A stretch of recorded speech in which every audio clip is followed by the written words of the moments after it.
তুমি কি এমন দারিদ্রতার অপেক্ষা করছো যে দারিদ্রতা সবকিছু ভুলে দেয়? অর্থাৎ যে দারিদ্রতা সবকিছু ভুলে দেয়, এমন দরিদ্র হওয়ার আগে আগে তুমি আমল করো। না এমন ধনাঢ্যতার অপেক্ষা করছো যে ধনাঢ্যতা মানুষকে নাফরমান বানিয়ে দেয়?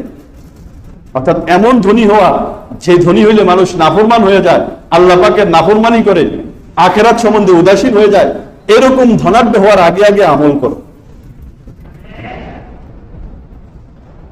এমন অসুস্থতা যেটা মানুষকে অকর্মণ্য করে দেয়, এই অসুস্থতা আসার আগে আগে তুমি আমল করো।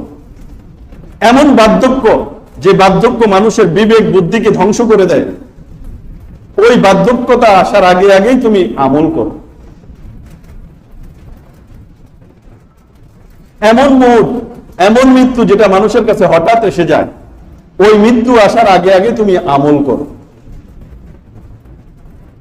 দাজ্জাল যেটা ভবিষ্যতে অপ্রকাশিত বিষয়সমূহের মধ্যে সবচাইতে কঠিন, ওই দাজ্জাল আসার আগে আগে আমল করো।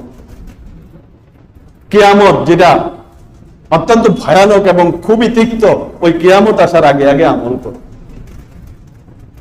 ওই কিয়ামত আসার আগে আগে